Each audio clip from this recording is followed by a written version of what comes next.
Senator, thank you, Senator Lieberman. Senator Inhofe. Thank you, Mr. Chairman. I was going to start up with the end status and state, but it's been pretty well covered right now. I would only say this, though.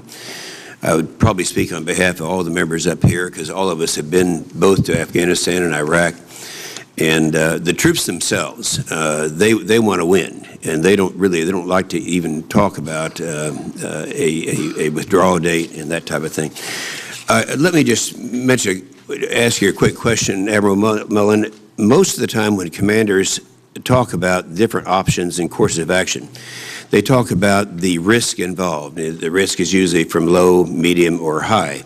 What was the risk, or was there a risk level associated with General McChrystal's 40,000 increase? No, notionally and broadly moderate, but the real critical path here is the development of the ANSF, the Afghan Security Forces, which we all think is high risk, particularly on the police side. That's one of the reasons he's shifted to partnering, and one of the reasons that we are devoting our best people, best leaders, resources to accelerating that, so that we can do what Secretary of Defense is. Okay, I'll pursue that in just a minute here. And so I would assume that the number 30,000 would be a little higher risk than the moderate risk. Sir, what I said in my statement is General McChrystal is going to get these forces this year as fast as we can get them there. Okay. His biggest concern is to reverse the momentum. He thinks he can do that with these forces. Yeah. He's going to get them on the same timeline he asked for. I understand. And at about the same level. Now, I was privileged to be with General Jones the last week that he was on the job over there, and I know some of the differences between Afghanistan and Iraq. But I've been asked a lot of the times, and I think we should get on record, if we're looking at, during the peak of the surge in Iraq, of about 165,000 Americans, and this, when you start with 68,000, add 30 to it, you're talking about 100,000, in a country that's about twice the size of Iraq. Why does it take fewer, what's a major reason it takes fewer of our troops, our participation in Afghanistan, relative to the size as it did in Iraq? One of the, I think, great strengths of the review was to focus the objectives specifically, and in particular, focus the objectives on key population centers. And so the troops that General McChrystal has asked for and that will add up to about 100,000 do that in key areas that, in particularly the Pashtun belt, where he fundamentally believes with these troops he can turn this around. So while the ratio is a guide, it is not sacrosanct.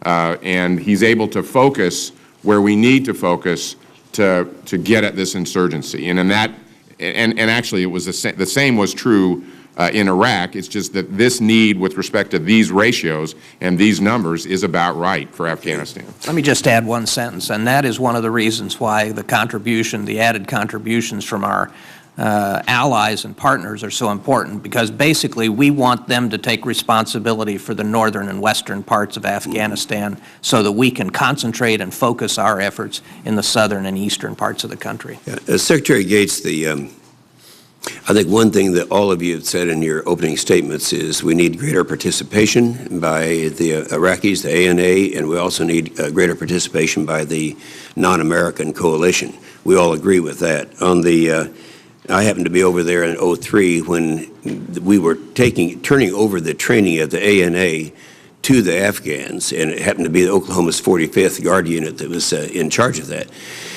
They contend that they're great warriors, and yet you looked around, and have ever since then, you see so many of these young, healthy Afghans that are walking the streets who ought to be in the military. What can we do differently than what we've done in the past to encourage a greater participation with the ANA? Well, let me start and then ask Admiral Mullen to contribute.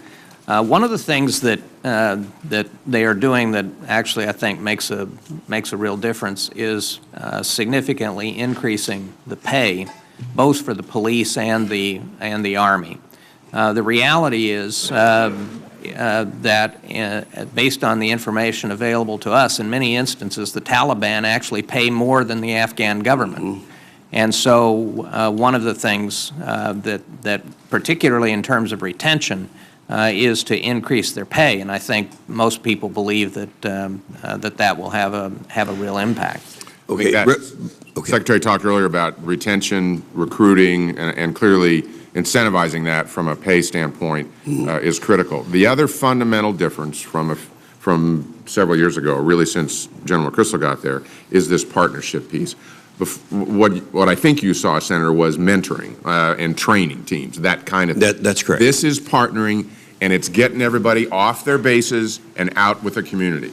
So those two differences are significant. Well, okay. I appreciate it. I was going to ask the same question about what can we do differently in terms of encouraging more of the non-American coalition forces. I was pleased with the one statement that the President made when he talked about the fact that he had actually talked to some of the NATO allies before coming out with this. I wish he had done the same thing on the third site in Poland. But by doing that, do you think that's going to encourage them, make them feel they're more a part of this? Was that a good move? Absolutely, and what else can we do to encourage more of the non-American coalition? Secretary Clinton has been talking to her counterparts. I've been talking to my counterparts, and we are hearing 1,000 here, 800 there, and so on. I think that we will make the 5,000 to 7,000 goal, and I think, you know, as somebody who has been critical of the Allies and was once derided by my British colleague for megaphone diplomacy because I was giving him such a hard time on this. We have to realize that the non-U.S. forces have increased in the last 2 years from about 17,000 to 18,000 troops to almost 44,000. So with this add, we will be at nearly 50,000 non-U.S. troops in Afghanistan, and I think that's a pretty significant commitment. Yes, my time has expired, but for the record, Madam Secretary, you made the statement about Karzai and the speech that he made and all of this. I hope it's not just empty words, but if you would, for the record, give us your indication, your feelings about what he can do now to accomplish what you had suggested. Thank you, Mr. I certainly will, Senator, but if I could just quickly add, one of the most important parts of his speech was his assertion that Afghan forces would be taking responsibility for many important parts of the country within 3 years, and that they would be responsible for the entire country within 5 years. And that is very much along the lines of the kind of partnering and transition that we think is realistic. We just have to keep the feet to the fire and keep pushing it forward. Thank you. Thank you, Senator Inhofe. Senator Reid. Well, thank you.